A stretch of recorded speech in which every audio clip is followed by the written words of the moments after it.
You've already seen from time to time an error can be made in code and how to deal with it a little bit. So I'm just going to go over a couple things and give you a little short course on the kind of errors you can get. There's three basic errors you can get in programming. One is syntax error. That's when you don't type a statement the way it's expected to be typed, to be keyed in. It has various syntax rules, a little bit like the English language, but in this case, it's super strict.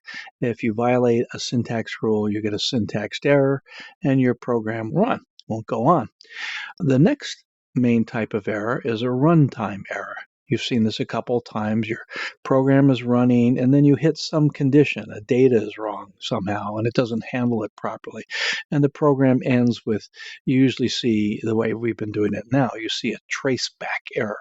And then you work from the bottom up to try to figure out what that's all about. But the most common error you're going to make in programming is a logic error. You're going to code and you go and you're going to talk through it and you look at it and go, yep, that's what I want to do. And then you're going to run it and it's not going to do what you want to do. And you're going to go, well, what's going on here? I thought I coded this correctly. So that's the three main errors. I'm just going to run through them real quick. Okay, so I have a program here. Looks a little bit like that tools program we've run before where we enter a tool. I've added to it where after that we ask how much the tool cost. We convert that string that comes back into an integer and override the cost value with an integer value. And then we check to make sure that it's we want to check to see that it's greater than, if it is greater than $1,000, we want to put out a message saying, hey, you can't spend over $1,000. Not good. So we print out the final thing, a message here, and we loop until we hit the enter key with no data and it quits and it goes down and we get the end of tool list.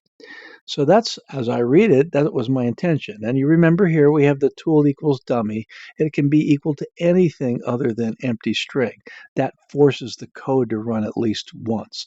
We have to have this test be true at least one time, so it'll do some code underneath it. So the tool not equal to empty string is true if the tool is equal to dummy. Okay, so let's go run it now and see what we get. So I try to run it and it go right away, I get a syntax error. It says unterminated string literal detected at line 14. Well, it points to it there, but I'm going to go ahead, I'll put the line numbers on just to help. So it shows there, well, you look at that and you think, well, that's a quote. That's that's what I want to put there. When it says unterminated string, so it can see that you started the string with a double quote, but if we look over to the right, we never ended it with a closing double quote, and that's what's missing here. So I do that, and it finishes.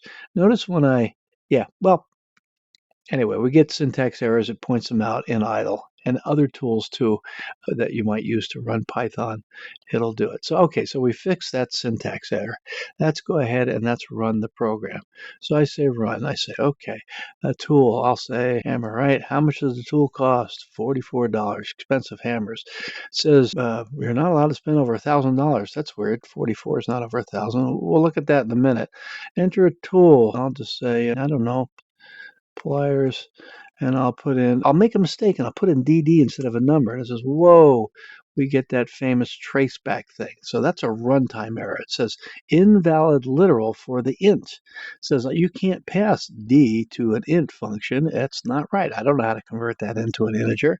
Points to the line here and then it points to the line 11 in the code itself. And you can see that I'm trying to convert cost, a string, to an integer. And that'll only work if what's in the string cost will convert to an integer properly. So let's go back and let's look at logic errors. I saw this thing, it said, not allowed to spend over $1,000. Well, I'm just checking here to make sure that it's over $1,000. Oh, wait a minute. I looked here, I wrote it if cost is less than 1,000. I think I meant to put a greater than. So we go through that and we start checking that out. So we'll do that. We'll run it again. And I'll just say hammer, well, Hanner, whatever. Then I'll just put 3, that, and it doesn't give me that error. If I put in a hammer this time, and I say, the tool, this is a government hammer, so we'll make it really expensive. Now it says not allowed to spend over $1,000. I'll hit the enter key and the program. It says, how much does the tool cost? See, it's still going to ask me that because we have not yet cycled back to the top of the loop to ask the question about has the essentially has the enter key been pressed with no data. It has, but we haven't had a chance to skip this code. You saw this before. You have to put more if statements in there to get it to bounce out or to not do this code if this condition isn't met. So that is an issue. But if you don't want to see all this junk, it asks about cost, and it's like I put 44 and it says it costs $44 and it says it's at the end. All right, so I'm just going to leave it at that. I just wanted to review the ideas of syntax errors, runtime errors, and logic errors.